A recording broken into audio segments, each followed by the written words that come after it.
If you believe the stories, mankind's pride gave rise to the Darkspawn.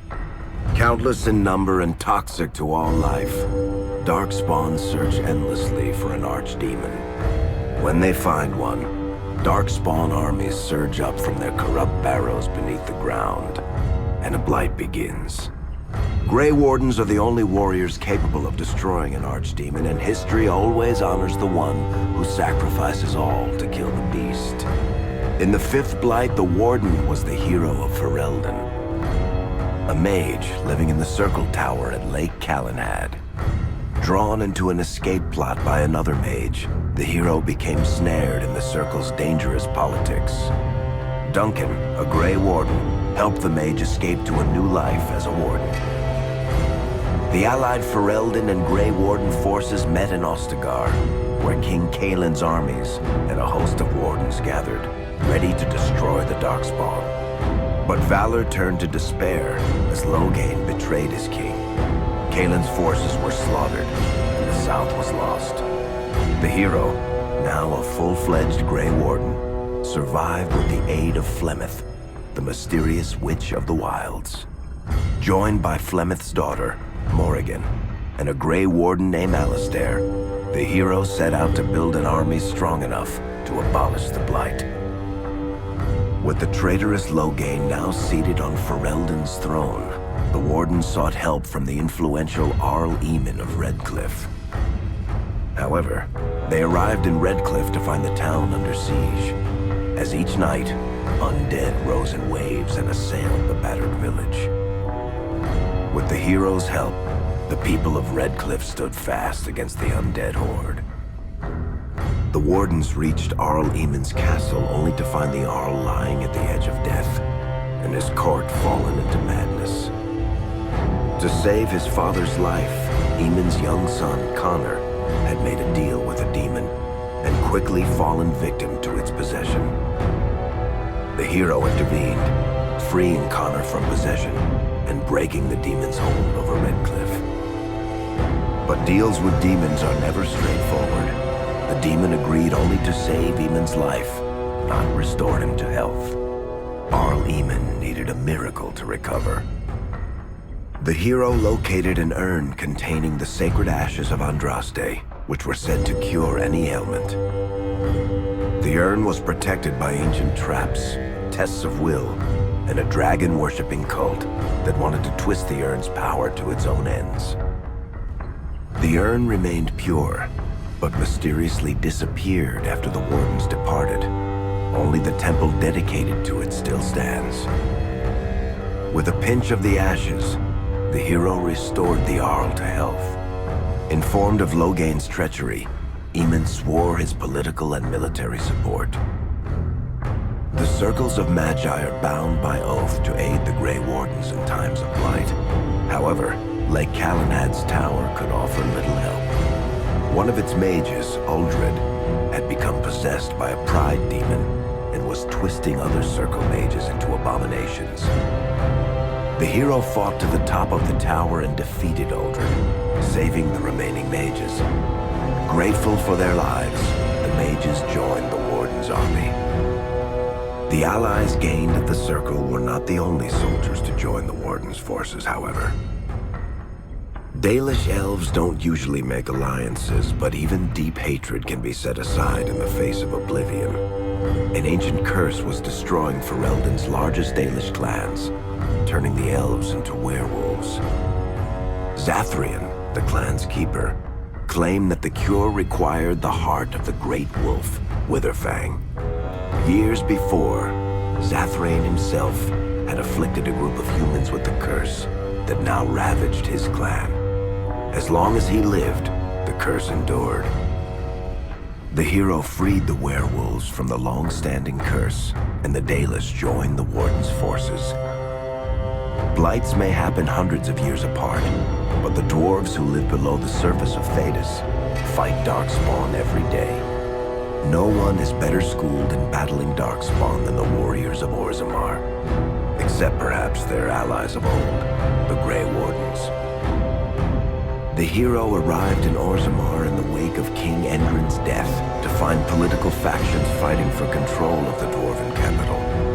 Only the vote of a venerated paragon could break the deadlock to elect a ruler, and order the dwarves to honor their Grey Warden treaty and join the battle against the new Blight. The hero set off to find a paragon named Branka, who had disappeared into the Deep Roads in search of a legendary artifact, the Anvil of the Void, created by the renowned smith Caridin to forge mighty war golems. The hero helped Caridin destroy the Anvil of the Void, along with the dark secrets that could trap a living soul inside a mechanical construct. The hero emerged from the Deep Roads with a master-forged crown to bestow the Paragon's favor upon whichever rival candidate would be crowned king. Balin, the youngest son of King Endrin who was suspected of foul play, or Haramont, the aging traditionalist backed by the Dwarven Assembly. Balin followed his father to the throne. He leads with a ruthless but progressive hand, seeking to re-establish ties to the Surface Kingdoms. With Dwarden's strength now bolstering the Warden's army, the hero had to deal with Loghain so Ferelden could stand unified against the Darkspawn before the Blight swallowed the world. The kingdom of Ferelden stood divided. While some nobles supported Loghain's regency, others condemned his inaction against the Darkspawn. Civil war brewed, and Arl Eamon called a landsmeet in hopes of curtailing the conflict and removing Loghain from the throne. Loghain was found guilty of treason, and the hero carried out his execution in Denerim's palace. As the Warden's united army massed in Redcliffe, the Darkspawn overran Denerim, laying siege to Ferelden's capital city. The hero's army fought valiantly through Denerim and broke the Darkspawn's siege. On Fort Dracon's highest tower, the hero's strongest allies fought alongside the Warden in a final heroic battle against the massive Archdemon. The Archdemon was killed without the sacrifice of a Grey Warden's life. With no Archdemon to lead them, the Darkspawn scattered. Most fled underground, still teeming in number and always seeking a new Archdemon to awaken. The shattered kingdom of Ferelden embarked on a long journey to recovery. In the Blight's aftermath, strong leadership was crucial. Alistair, half-brother to King Cailan, became Ferelden's new king, and the line of rulers who descended from Calenhad the Great remained unbroken. Ferelden still stands, as obstinate and resolute as the Dog Lords ever are, but the events of the Fifth Blight loom over it as the nation rebuilds. For people across Thedas, legends of the hero of Ferelden remain the nation's brightest beacons of hope during its darkest times. It all began in Kirkwall, the fall of Knight Commander Meredith, the Kunari Uprising, and of course, the Chantry's destruction and the onset of Mage Rebellion. One person always stood amidst the swirling chaos: Hawk, the champion of Kirkwall. The Hawk family fled Lothering, refugees from the Blight. Leandra, mother of the champion, and siblings Bethany and Carver, hoped to find refuge at her family's estate in Kirkwall, far to the north. As a mage with a family legacy of magic on both sides, Hawk naturally became involved in the events that ultimately led to the Mage Rebellion.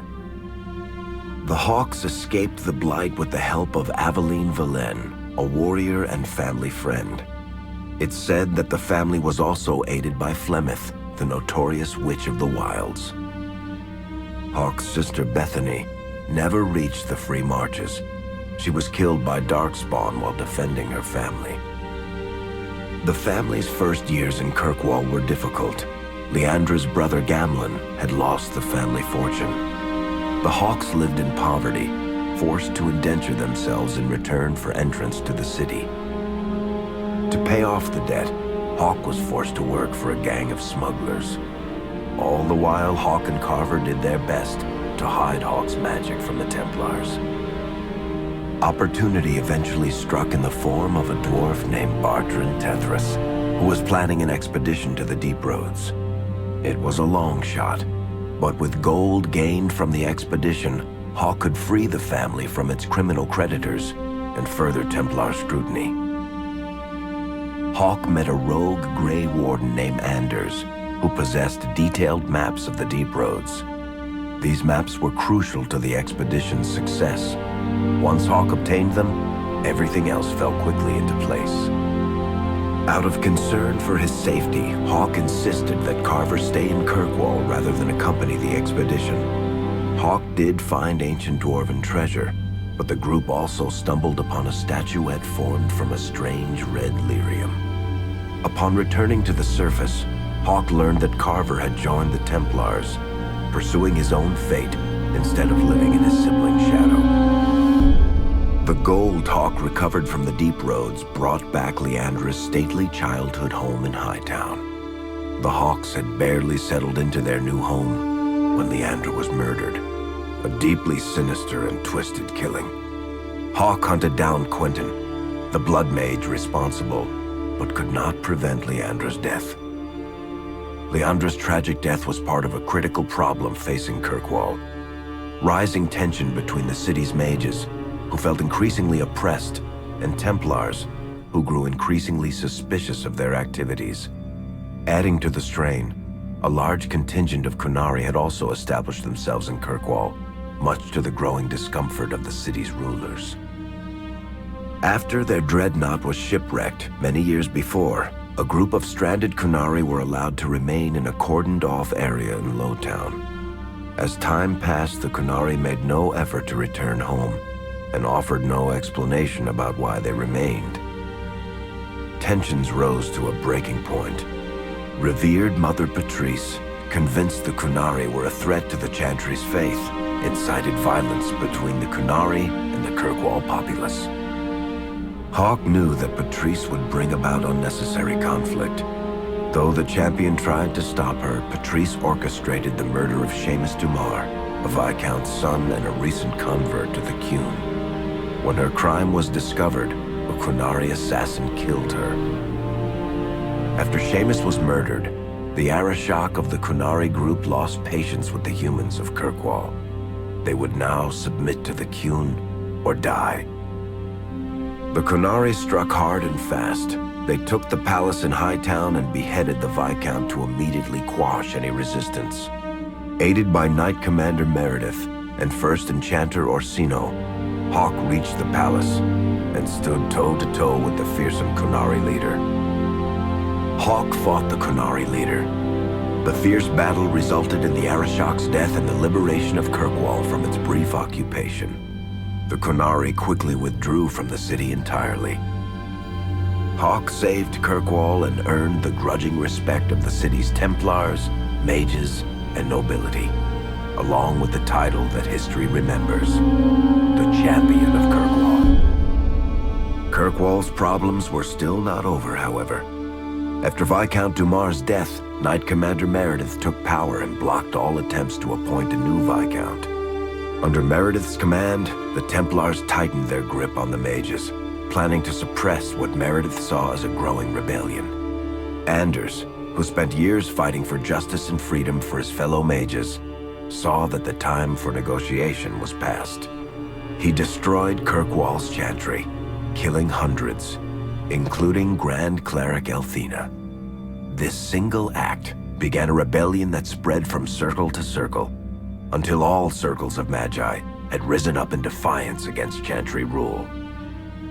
Though Anders had done the unforgivable, something stayed the champion's hand. Anders survived the day, although many others did not. Fighting spread swiftly through the city. Some mages rebelled openly, many of them succumbing to possession. Templars turned their swords on mages who rebelled and on those who did not. As First Enchanter Orsino refused to bend to the Templars, Knight Commander Meredith demanded that every mage in Kirkwall be put to the sword. Hawk saved many mages from Templar blades, keeping them from succumbing to possession or the temptations of blood magic. In the end, however, Hawk was forced to strike down Orsino, who had betrayed his own values by resorting to blood magic himself. The battle proved one thing. Knight Commander Meredith had gone mad. Hawk saw the truth of it when Meredith unsheathed her sword, and the red lyrium idol from the deep roads was embedded within it. The blade fueled her hatred and paranoia, as it had for months. After a horrific battle, the red lyrium of the Knight Commander's sword consumed her as she died. Meredith became a statue, her face a frozen mask of horror. Little is known of the champion since that final battle. However, Hawk's story lives on in legend and song. Memories of the indelible changes the champion of Kirkwall brought to the face of Thedas. The Mage Rebellion in Kirkwall was felt throughout Thedas, the news spreading like wildfire. The Templars clamped down in response, but each new restriction only made things worse. Led by Grand Enchanter Fiona, the mages voted for independence. The Circle of Magi would govern itself, without the Chantry and especially without the Templars. The result was cataclysmic.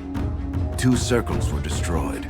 Those within killed to the last mage, before the rest fled into the wilderness.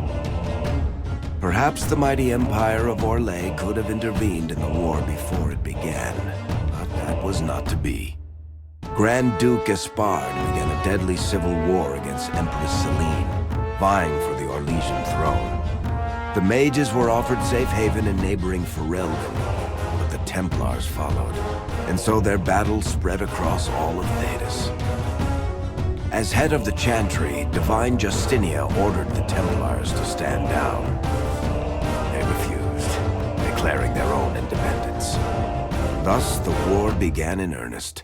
Templars hunting mages, mages fighting Templars. Their clashes wreaked untold destruction. All sense of order was falling to pieces. Divine Justinia made one final desperate bid to end the war. She approached the leaders of both sides and convinced them to come to a conclave held on neutral ground. With the Chantry to mediate, mages and Templars will talk for the first time since this all began. It is our last, and perhaps our only, chance